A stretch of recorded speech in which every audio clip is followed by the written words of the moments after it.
ফিলিস্তিনের বাস্তবতা আজ এমন করুণ পর্যায়ে পৌঁছেছে যে এক গ্লাস বিশুদ্ধ পানির আশায় শিশুদেরকে গাড়ির ট্যাঙ্কি থেকে ঝরে পড়া ময়লা পানি সংগ্রহ করতে হচ্ছে।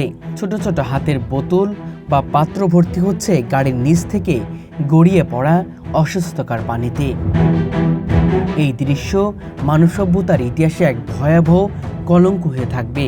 পানি যেখানে মৌলিক মানবাধিকার, সেখানে ফিলিস্তিনি শিশুদের সেই অধিকারও কেড়ে নেওয়া হয়েছে। গাজা উপত্যকা ও পশ্চিম তীর জুড়ে দীর্ঘ অবরোধ, যুদ্ধ, ইসরায়েলি দখলদারিত্বের কারণে বিশুদ্ধ পানির তীব্র সংকট সৃষ্টি হয়েছে।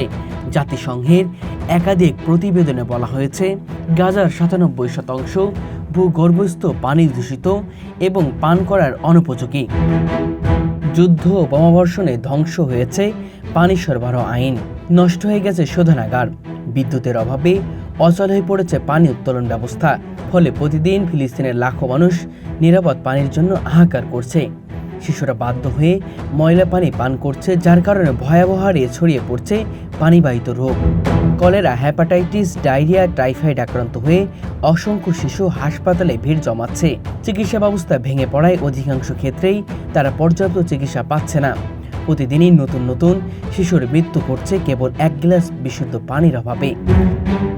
মানবাধিকার সংগঠনগুলো বলছে, ফিলিস্তিন বিশুদ্ধ পানির সংকটে কোনো প্রাকৃতিক দুর্যোগের কারণ নয়, বরং এটি ইসরায়েলের অবরোধ ও দখলদারিত্বের স্পষ্ট প্রতিফলন।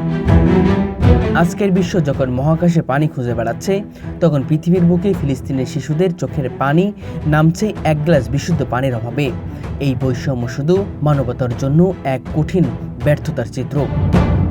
আন্তর্জাতিক সম্প্রদায়ের কাছে এখনই জোরালো দাবি উঠছে, ফিলিস্তিনি অবিলম্বে অবরোধ তুলে নিয়ে মানবিক সাহায্যের পথ খুলে দিতে হবে এবং জরুরি ভিত্তিতে শিশুদের জন্য নিরাপদ পানি নিশ্চিত করতে হবে। অন্যথায় অচিরেই ফিলিস্তিনে ভয়াবহ স্বাস্থ্য বিপর্যয় দেখা দেবে, যা শুধু একটি অঞ্চল নয়, বরং গোটা বিশ্বের জন্য এক অমানবিক ট্র্যাজেডি হয়ে উঠবে।